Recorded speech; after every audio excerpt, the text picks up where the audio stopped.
Lawns are the staple of America's residential and commercial landscape.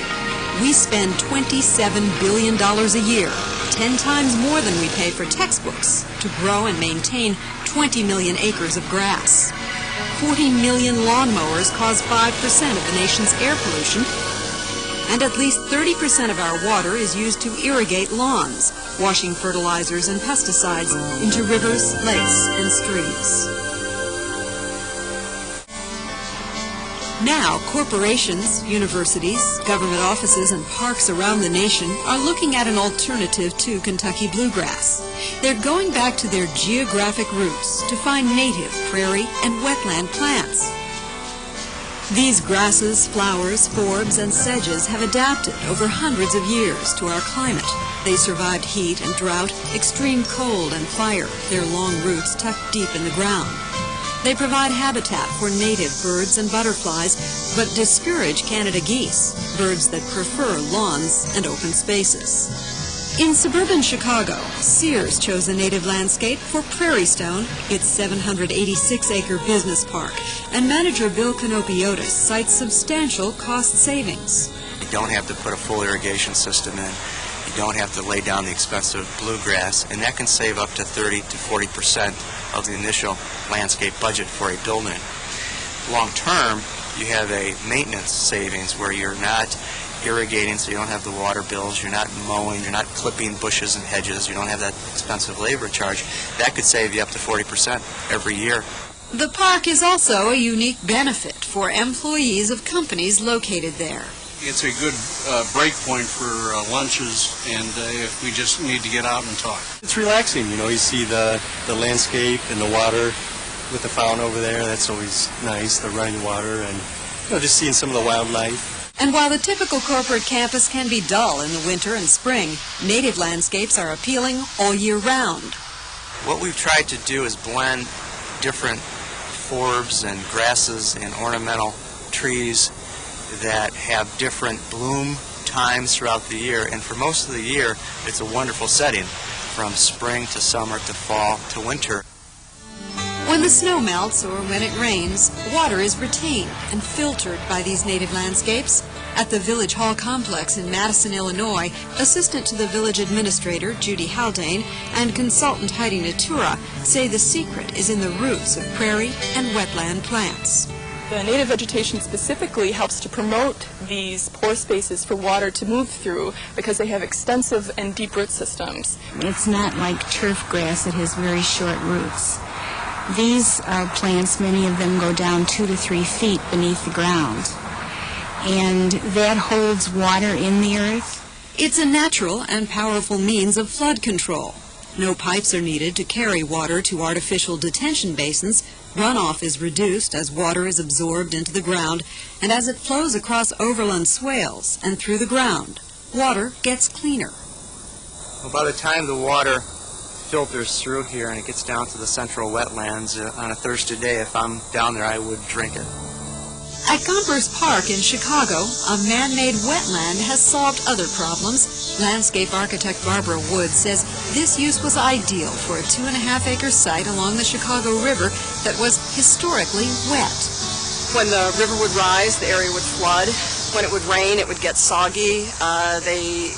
Trying to mow the area, they were always leaving ruts. It was just a non-stop problem for 30 years.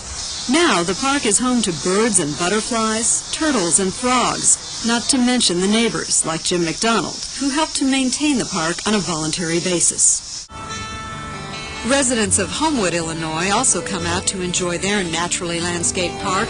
Prairie Lakes was created when a racetrack on 200 acres burned down, leaving asphalt and debris surrounded by a chain-link fence.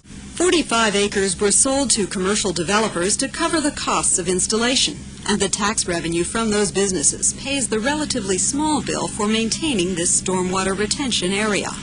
It's a lot easier to maintain and manage this than you would, say, a given lawn. It's a no-brainer, essentially. Let nature take its course and just keep it in check.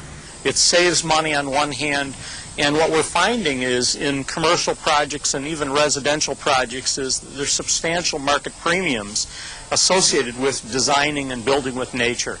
Steve Affelbaum of Applied Ecological Services designs native landscapes for office parks around the world. Dramatic surroundings like these, he says, are a powerful public relations tool, showing that a company cares about the environment and its executives understand the needs of nature.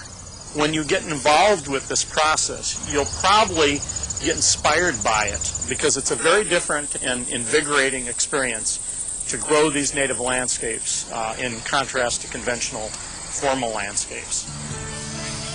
Schools and parks have discovered the educational value of native plants. At Northeastern Illinois University, a restored prairie, wetland, and oak savanna are valuable assets for science majors. But Tom Simpson, a professor of environmental studies, says anyone who comes to this campus can learn from the landscape. People don't live around nature. They don't know what nature is. They see it on television, but they don't experience it. And I think it's particularly important to restore nature and naturalistic vegetation in and around where people live, where they work, where they go to school, because that gives them an experience. It gives them something in their memory to hold on to, even if they're not going to study it. Later on, when we ask people to care about nature and to try to conserve it and preserve it, they have to value it. They have to be able to connect to it somewhere. At the Peggy Notobart Nature Museum, Lou Crampton sees that connection being made. In the heart of Chicago, the landscape draws birds, butterflies, and small mammals. These, in turn, attract kids. One thing kids do understand is the relationship between an animal and its habitat. And once you've gotten that relationship, then you understand why it's not the environment, but it's our environment. While natural landscaping attracts wildlife, these areas are not so appealing to pests. Mosquitoes and mice are devoured by many creatures that thrive in prairies, wetlands, and woodlands. Some who consider landscaping with native plants may fear their employees, students, or patrons will be plagued by allergies. In fact, prairie plants like goldenrod have heavy pollen that's not carried by the wind. Because flames stimulate the growth of prairie plants, natural areas are designed with fire breaks, and a regular controlled burn or mowing keeps brush from building up. It takes time for landscapes like this one at Tut Hill Corporation's headquarters in Burr Ridge, Illinois, or the property surrounding Tell Labs operations in Bolingbrook to mature. And in the beginning, irrigation and weeding may be needed. But Ken Johnson, a botanist with Conservation Design Forum, says less effort is required over time. If you put the time and the effort into those activities during the establishment period of a native landscape, it really pays for itself after that 5th year, because it's really then on its own and just needs that annual fire in the spring. Ecologically and economically, it makes sense to go native. Natural landscapes are cheaper to maintain.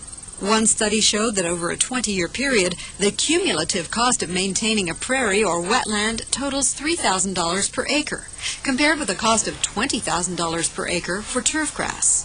Many sites choose to have a more formal look in certain areas and a natural landscape for the rest, using lawns sparingly. On one side of the pathway out front, that area looks like Lincoln Park, like you'd expect Lincoln Park to look. But on our side, the museum side of that pathway, it's a butterfly garden. It's trees. It's special plantings that will be bird friendly. And we work very closely with the community to plan and design all of this. Native landscapes can cut down on air and water pollution. They provide habitat for wildlife and an attractive educational setting for people. The whole traditional campus is a fairly sterile, drug-dependent campus on fertilizers, on water. And this campus requires none of that. This is definitely the way to go. I'm just looking out at all of the sunflowers, and now the grass is in flower now out there, and all the habitat that provides versus a sterile lawn environment, which it would be just browned out now in early September from lack of rain. And here we have this beautiful, diverse landscape full of several dozen species of plants, and just offering so much more. For more information, visit this website or call 1-800-621-8431.